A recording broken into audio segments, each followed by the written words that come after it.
Amélie Njonkou est ingénieure de formation en supply chain, anciennement dans le secteur privé. Elle officiait notamment pour le groupe Danone, où elle assurait le pilotage stratégique et opérationnel des approvisionnements. Amélie Njonkou a été recrutée par la Banque africaine de développement dans le cadre du programme des jeunes diplômés. Pour son professionnalisme, sa connaissance des partenariats publics-privés, PPP, sa maîtrise du secteur des infrastructures en Afrique, particulièrement le volet transport, elle a été transférée à la division infrastructure et partenariat de la Banque africaine de développement, plus particulièrement l'équipe PICU 3 en qualité de senior transport officer. Amélie, bonjour. Bonjour. Vous êtes franco-camerounaise. Vous avez 33 ans. On ne révèle pas l'âge des femmes en général, mais c'est assez impressionnant vu votre parcours, puisque vous êtes ingénieur spécialisé en PPP et transport. Vous avez fait vos études en France. Vous incarnez ce retour en Afrique réussi, le phénomène REPATS. Un mot là-dessus, peut-être? C'est vrai que j'ai toujours voulu être un peu actrice du changement sur le continent où je suis née, donc en Afrique, au Cameroun. J'ai effectivement fait mes études supérieures en France et j'ai eu une expérience d'à peu près 6 années dans on va dire, le secteur de la production industrielle, dans des groupes comme Danone, Steph, Procter Gamble. Et c'est vrai qu'à un moment, j'ai cherché une opportunité en fait pour rentrer en Afrique, pour travailler au développement de l'Afrique. Et j'ai eu grand plaisir de pouvoir intégrer le programme des jeunes diplômés de la banque. J'imagine qu'il y a des défis quand on décide de retourner sur le continent. C'est vrai que le retour en Afrique, ça s'accompagne de quelques challenges, de quelques appréhensions. Je pense que de manière générale, la première chose, c'était par rapport à l'environnement de travail, puisque je travaillais dans le secteur privé, c'est vrai qu'il est connu pour être extrêmement dynamique, assez innovant, assez agile dans la prise de décision. Et là, en fait, le fait de rentrer en Afrique, de travailler pour une institution qui est une très grande institution, qui travaille beaucoup en partenariat avec les États, mais c'est vrai que j'ai eu beaucoup d'appréhension par rapport au quotidien, à la rapidité des décisions et au fait que là, c'est une institution où il y avait quand même des contraintes administratives qui faisaient qu'au quotidien, en tout cas, c'est vrai que l'implémentation dans le day-to-day est moins rapide dans les opérations. Et pourquoi avoir quitté le... Le secteur privé, oui. Donc, comme je disais, moi, ma valeur ajoutée, c'était vraiment l'optimisation en fait de solutions, c'est-à-dire augmenter la productivité des entreprises à travers les choix de solutions de transport, les optimisations de flux en termes de logistique, de processus, de délai, de coûts. Et en fait, en pensant à mon retour en Afrique pour travailler sur ces points-là, mais je me suis rendu compte que il y avait les choix étaient très limités parce qu'en fait, il y a un manque d'infrastructures et que du coup, les choix s'imposent un peu et que c'est pas vraiment possible d'optimiser, en tout cas au même niveau. C'est vrai que le défi des infrastructures relève de manière générale aux États africains. Donc, je me suis dit effectivement, travailler dans une institution comme la BAD, ça permet aussi de travailler avec les pays directement dans leur planification stratégique pour faire des infrastructures et aussi les accompagner dans le financement et la réalisation de ces infrastructures. Et quel est l'avenir justement de ces infrastructures en Afrique? Aujourd'hui, ce qu'on sait, c'est que le déficit en infrastructure en Afrique est estimé à peu près, on va dire, 100 milliards de dollars. Avec la croissance, que ce soit économique, que ce soit démographique, ce gap, il va continuer à se creuser, il va continuer à augmenter. Au fur et à mesure, les États africains vont être obligés, en fait, de ne pas compter sur leurs propres ressources, mais de partir sur des partenariats gagnant-gagnant avec le secteur privé. Donc vraiment passer par de la collaboration avec les acteurs du privé, pouvoir atteindre une croissance qu'on va dire inclusive et stable et qui va se répercuter aussi au niveau mondial, puisque l'Afrique aujourd'hui a une population très dynamique, très jeune, qui est un grand foyer d'innovation et qui sert de main-d'œuvre. Les acteurs du privé, donc qui peuvent être des compagnies, elles ont besoin de nouveaux marchés dans lesquels se développer. Elles ont aussi besoin de main-d'œuvre à former pour pouvoir être stratégiques et les aider demain. Donc, c'est vraiment le but de développer des partenariats gagnant-gagnant avec le secteur privé. Secteur privé avec des sociétés africaines? Le secteur privé africain n'est souvent pas très bien connu. Effectivement, il est pourtant actif et même quand on voit dans les contrats, la plupart des entreprises, même multinationales, qui s'impliquent un peu en Afrique, elles travaillent avec les acteurs du secteur privé. Après, je pense que ces acteurs-là, il faut apprendre vraiment à plus développer leurs compétences, à les former aussi, et ils sont vraiment stratégiques parce qu'en plus, même en termes de coûts, ils sont plus compétitifs pour les entreprises aussi dans un contexte où voilà, on cherche quand même de la rentabilité.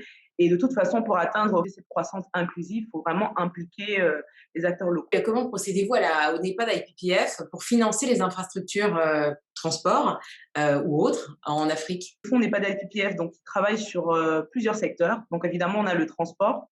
On a aussi tout ce qui est énergie, ICT. Les requêtes, en fait, viennent des pays, donc on reçoit des requêtes de pays.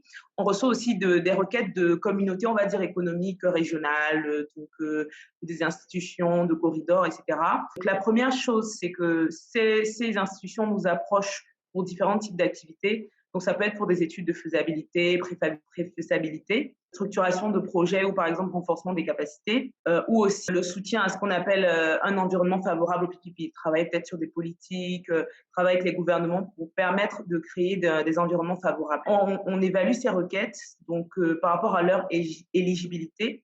Donc, si ça correspond au secteur, est-ce que c'est aligné aux priorités des programmes de la banque, c'est-à-dire la stratégie décennale de la banque, la stratégie d'intégration régionale, puisque le NEPAD IPPF se concentre vraiment sur les projets d'envergure régionale.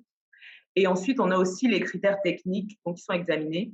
Donc, ça peut être le niveau de préparation du projet, la viabilité économique et financière. On a aussi les impacts environnementaux et sociaux qui sont de plus en plus importants aujourd'hui, puisqu'on implique vraiment, on regarde les impacts sur les populations locales. Aussi, comme j'ai dit, l'ampleur du projet en termes d'intégration régionale. Toutes ces étapes-là prennent combien de temps? C'est en fonction des projets vraiment, et comme on disait, c'est en termes aussi du niveau de préparation du projet. C'est-à-dire qu'on peut recevoir des requêtes qui vont nous expliquer en fait quel est le but du projet, mais il y a maintenant différents. Il y a des requêtes qui vont arriver avec des projets qui ont déjà été étudiés par exemple.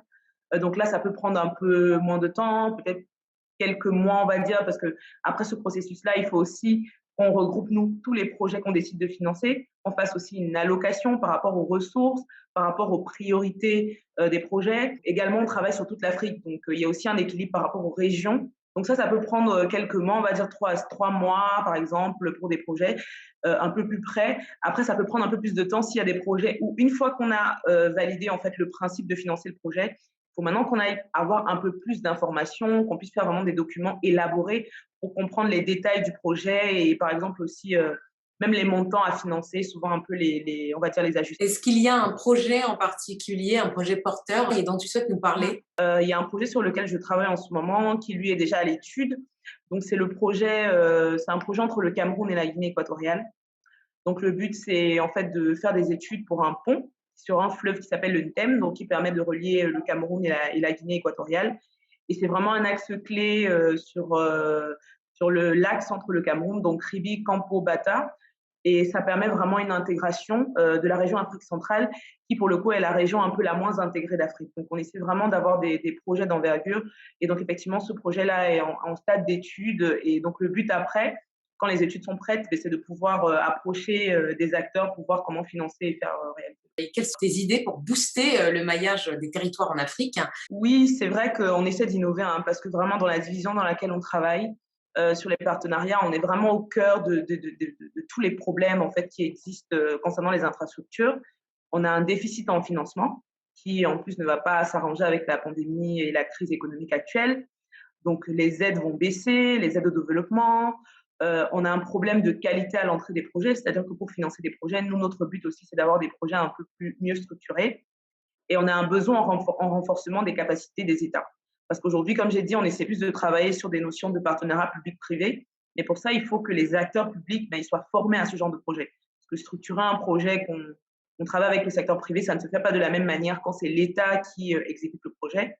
Et donc, je pense que, comme j'ai dit, l'un des premiers axes, c'est vraiment d'ouvrir le dialogue entre le public et le privé. En particulier, comme on a discuté tout à l'heure, le secteur privé africain, souvent impliqué dans les contrats actuels. Je pense qu'effectivement, dans le contexte actuel où même les pays les plus solides financièrement sont dans une crise économique, il va falloir qu'on se tourne un peu plus vers exactement, qui est la Covid-19. Il va falloir qu'on se tourne un peu plus vers des partenariats bilatéraux et multilatéraux stratégiques. C'est-à-dire qu'axé sur des éléments, ça peut être de la recherche, ça peut être de la formation, ça peut être éducatif, mais qu'on sorte un peu en fait de la notion de donneur qui est un peu plus, voilà, vraiment on fait des dons, etc. Et c'est vrai que je pense qu'il faut plus qu'on se tourne vers des partenariats gagnant-gagnant. Et je pense que la dernière chose, le dernier point, c'est qu'aujourd'hui, on a tendance à se concentrer sur la réalisation d'infrastructures. C'est-à-dire qu'on cherche des financements pour faire des infrastructures. Il faut trouver des mécanismes d'efficience, pouvoir travailler sur la longévité de ces ouvrages.